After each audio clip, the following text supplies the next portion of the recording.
You've been told to set goals to drink less Starbucks, to wake up at 4 a.m.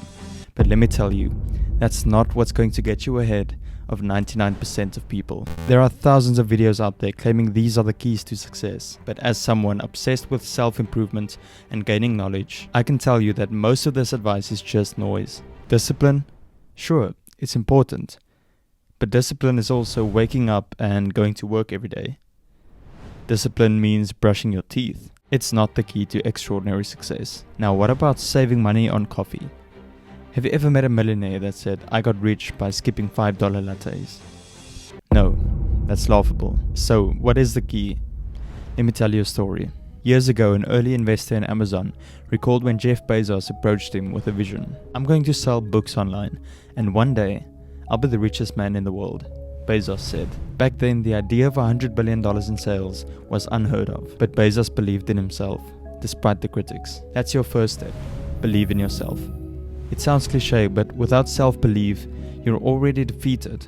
As Henry Ford said, whether you think you can or think you can't, you're right. In fact, studies show that people with a high self-belief are 32% more likely to succeed. Start with small changes, see small results, and let those build your confidence. I once watched an interview with Will Smith, and he said, I'm not the most talented actor, but if you put me on a treadmill, I'll run till I die. It's that unbreakable determination that sets successful people apart. We've all heard the saying, hard work beats talent when talent doesn't work hard. Think of the classic story of tortoise and the hare. The hare is fast but distracted, while the tortoise, slow and steady, wins the race by staying focused and working hard. In a study by Angela Duckworth, the author of Grit, it was found that grit, passion, and perseverance is a better predictor of success than talent. So the second step is simply to work harder than 99% of people.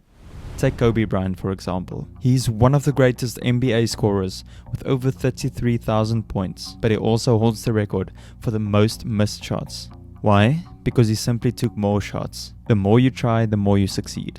This is what's known as the law of large numbers. Now you might sit there and think, what does this mean for me? It simply means you need to take more shots.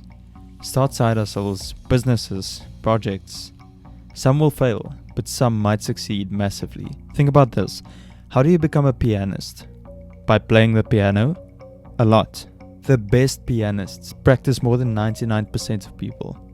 The same goes for any field. Have you heard about the magical 10,000 hour rule? Malcolm Gladwell talks about this in his book, Outliers. It's a powerful concept. To achieve mastery in any field, you need to invest about 10,000 hours of practice. Whether it's Bill Gates coding, the Beatles performing, or any other master of their craft, they simply put in the hours. They didn't just stumble upon greatness, they earned it, 1 hour at a time. So if you want to rise above, you've got to put in the time, the sweat, the passion. 10,000 hours, that's what it takes. Becoming obsessed with your craft is essential. Find what you love and pour your heart into it. Watch videos, read books, learn constantly. Your future depends on the choices you make right now. So if you want to become ahead of 99% of people, you've got to be willing to do what 99% aren't willing to do. And remember, comfort is the enemy of progress. Stepping out of your comfort zone is crucial. Embrace discomfort, because it's in those moments of challenge that you truly grow. And remember, you can achieve anything. Thanks for watching. I'll see you in the next one.